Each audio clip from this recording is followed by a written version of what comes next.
Hey YouTube, Dan Ottawa here, coming at you with my last Retro Cup team, and it's a bonus video for today because I asked last week what you guys wanted to see this week, and everyone said the underrated, overrated PV Poke ranking. So I put that out this morning. Go check that out.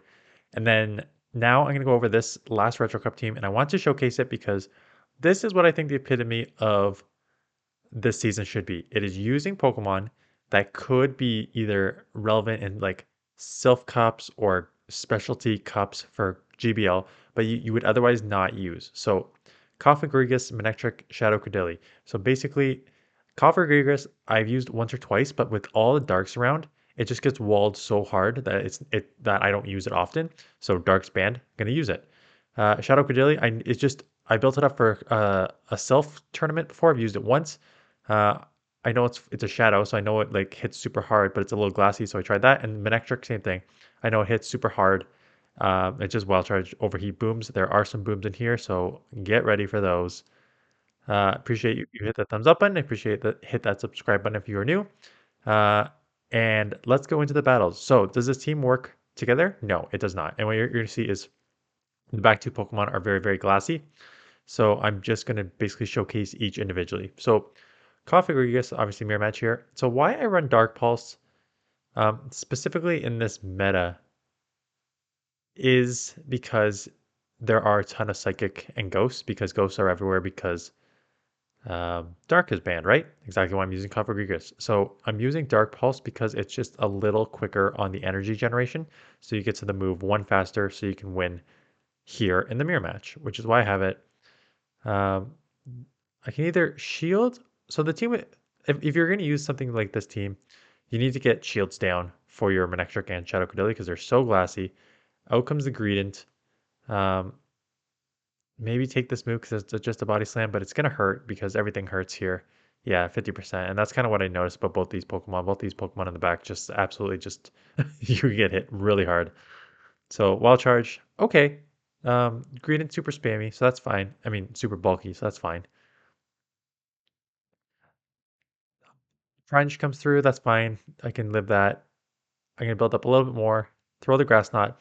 This will take it out, obviously, because this hits like a truck. So here we go, goodbye.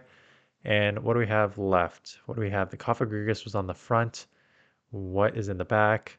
A Primeape, which is going to absolutely destroy me. Good catch on the Cofagrigus there. Uh, Primeape does have Night Slash, so I got to hopefully get out soon. Spinectric, I snuck a Snarl through there, which may help me win this matchup. Gotta shield anything because anything's going to take me out here. I only need two more to get to the Wild Charge. Get to the Wild Charge. This is going to one-shot for sure. Primeape is glassy, and this hits hard, so goodbye, Primeape.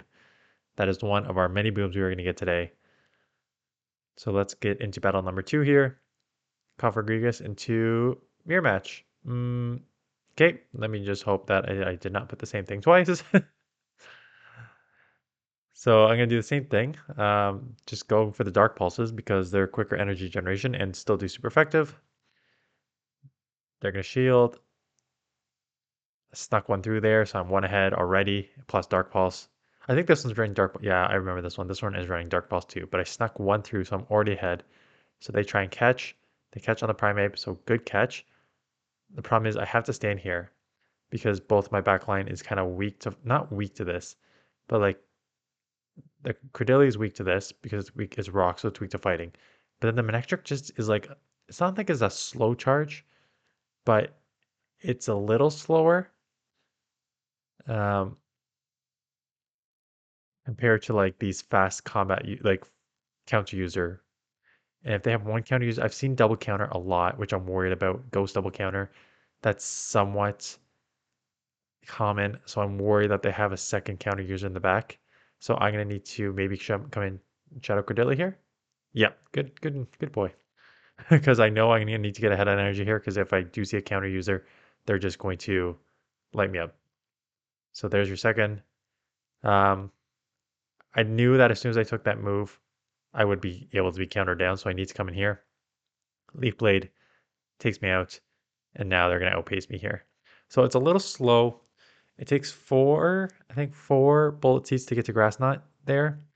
So it's not a super fast Pokemon, and that's why double counter in the back is really tough for this team because the both back lose to the counter. So cofagrigus is really so the thing I got with these three is you'll see some wins from the back crew here, but what I'm seeing is like the front cofagrigus is pretty good. Shadow Claw is obviously one of the best fast moves in the game, in my opinion. Shadow Ball hits hard. Dark Pulse is a nice little bait move that still hits hard. Able to get to a second move here. So they're either going to have to double shield or go down. They have a ton of energy, so they may double shield. They do double shield. How do I want to play this now? Both moves are resisted. I don't want to come in and just wild charge and then have to bail, so I'm just going to come in here and shield up. So they're going to probably get to another one. Am I going to double shield? I think I need to save one for manectric because you usually want to do is snarl a bunch and come out with like double moves if you can. It's a little trickier. So get this grass off. Goodbye. Super effective. Out comes the Covantula. Oh, they are not going to like the Stone Edge. That's for sure. This is 1000% going to one shot. Goodbye, Galvantula.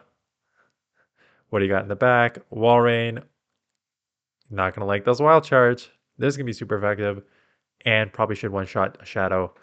Goodbye. There we go. We are just booming over here. Booming Stone Edges. Booming wild charges. So both hit pretty hard. So if I were going to use. So I think these two Pokemon are strong individually. I don't think you can work a team like this. What you would have to do is, because you're weak to like sort of water and fighting, I would build two somewhat bulkier Pokemon for Cradily. You need bulk for both these Pokemon. So you would have to do two bulky Pokemon there to counter those weaknesses. And Manectric, I mean, it's weak to ground. It's just an electric, right? So I think it's weak to ground. I don't know what else is electric is weak to. But you'd have to build just two bulky Pokemon around it as well. So if you're going to run those two Pokemon, that's my recommendations. If you're going to run cofagrigus in something like where Dark is not banned, you need two Pokemon that can deal with Dark because you just get absolutely walled. So I have two shields here. Neither move is going to do anything to me, though both are resisted. I guess no, because Rock is going to take super effective, so it's only neutral. I have a shield advantage. Out comes a Walrein. I'm building up a bit. I just go for the grass knot because I just want to see how much it does. And they shield. So I think now I can just go for the Stone Edge and just take this out. I'll shield once. Maybe I have to shield again. I don't know what the count is right now. But I should be able to get to a Stone Edge. Oof. I get to the second one there. And that's what I'm talking about. It's just a little slow on the charge. Out comes the Dragonite. Dragonite is walking right into a Stone Edge. So goodbye, Dragonite. I got the Manectric to align on this. Going to be able to wild charge. So as you can see, it's a bit like the Snarls wild charge combo is pretty decent uh, for like a nuke, essentially there. And we'll take it out for the win. Few more battles here. Trevenant on the lead. Um, so Trevenant obviously is tricky. Could be because these claws are adding up just as fast as your claws are adding up. And if they bait, then they're at a pretty big advantage here. So there's not much I can do. So what I'm hoping actually is I can Shadow Claw down a lot, and then they throw, and then I can come in and Snarl down. But that's kind of a lot to Snarl, so I think I'm going to have to either go down here and then maybe still shield. It's not looking good right now. Oh, maybe I can get to a move. Oh, that's even worse, because now they're definitely going to get to a move before Snarl down. Probably have to shield, because you have to shield everything. And you can't go down shields in the back here, because now you only have these nukes here. And then your Cradily is not going to do anything. Oh, it's a Nidoqueen. I can still overheat. What am I doing? I'm going to be taken out here for sure. Why didn't I throw the move? Okay, not taken out. I should have thrown the move earlier and bailed.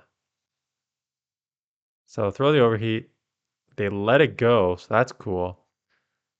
Can I farm down? I cannot. So this is going to do decent damage, and then they still have a shield advantage. So I think, basically drawing dead. Oh, and it's an ice. Goodbye. Yep, no shot. I need two grass knots here. Not happening. I don't even know if a grass knot would take out from this range, quite honestly. So thank you to the person. There's actually two people who commented on my video earlier this week when I asked about stab. So not only are there all the calculations you need to do, there's the um, knowing all the like damage counts. Because what they said is stab gets you 1.2, if I believe. Let me try and find that video while this video is going on here. I believe they say stab gives you 1.2, and then your where's my first team? There's my first team. Crest, Ninetales.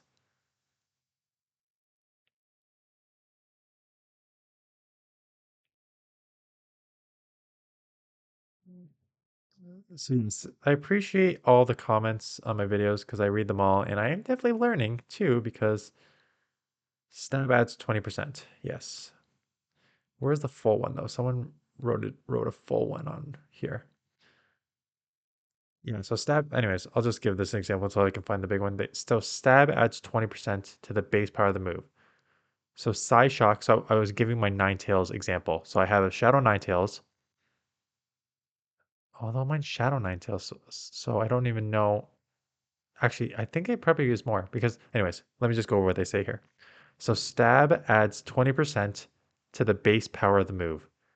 So Psy Shock, which is 70 damage, deals slightly more than Weather Ball, which is 55 damage plus the 20%. So that's 11. So that would be 66. But does that take in consideration the bonus shadow damage? Oh, I guess it does matter because you both move get the shadow bonus. Never mind, that's stupid. Yeah, both moves would get the shadow bonus. You wouldn't just get it on the fire, you get it on both. So all things neutral. So that stat, like 20%, that's not insignificant, right? Because now that actually makes me want to throw the stab move more if I can get to more moves, right? Like if you can only get to one move, Psyshock or Weather Ball, and both are neutral, you throw the Psyshock because it does slightly more. But if you think that going, obviously you can sneak in another move, Weather Ball. Even if you can't, maybe like if you think you can, I think it's worth the risk. Obviously, if you know how to count, it'd be much easier, but I do not. So um, that is good to know.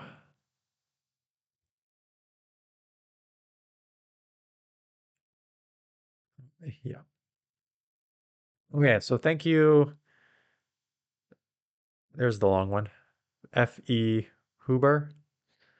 Um, basically says same thing. Weather ball is 55, stab is 66.